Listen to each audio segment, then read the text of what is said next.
Hello and welcome to another motorcycling video. This will be one where I'm actually not doing any motorcycling, but I'm just talking about motorcycles or a particular motorcycle. So what is it we're looking at? Well, it's the 2012 Can-Am RT SE5 Limited. Now the RT I think stands for Road Tourer. Not exactly sure what the SE stands for, but the 5 stands for this 5 speed, and the limited clearly is limited edition. There's only a limited number of these made. Now, as to what it is, well, according to licensing, registration and insurance purposes in New South Wales, in fact all of Australia, it is classified as a motorcycle. Not a motorbike, but a motorcycle. As you can see, stated in the office, it has 2 wheels on the front, and you can just see it in this shot, single wheel on the back. Can-Am is a part of a larger company called BRP, which you'll now be able to see in the logo here. That stands for Bombardier, which is French-Canadian because the company's Canadian. Bombardier Recreational Products. They make things like ski-doos, jet skis, and snowmobiles, and they also make a range of farm equipment, off-roader things for farms and stuff like that.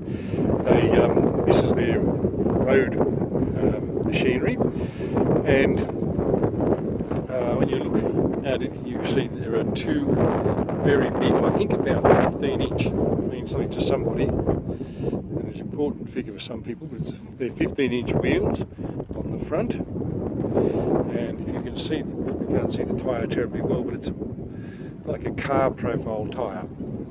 Now, just trying to hone in on the suspension here, you will see, look closely, that there is a shock absorber here, and then there are one of these, I think they're referred to as Wishbone, double wishbone suspension.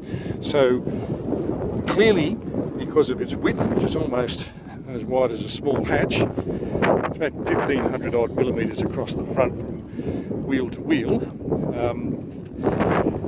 And because of that suspension, it doesn't behave and doesn't act like a motorcycle. So it doesn't counter steer, and clearly it can't lead, and because of those tyres, it's not able to anyway.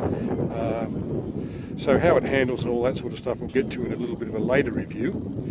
I think those are all the main features I want to talk about to do with the front. As you can see, there are lots of lights, running lights, low beam lights and high beam lights here.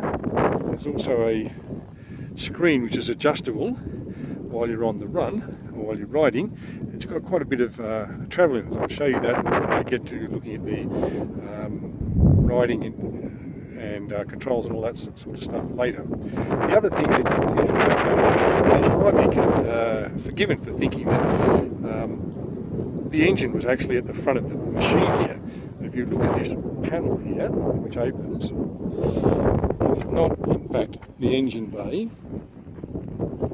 It is referred to as, by the Americans, as a frunk, and by some Australian riders, we're talking about electric cars, as a fruit, that is front boot. And for those who don't want to say stupid words like that, it's referred to as the front storage compartment.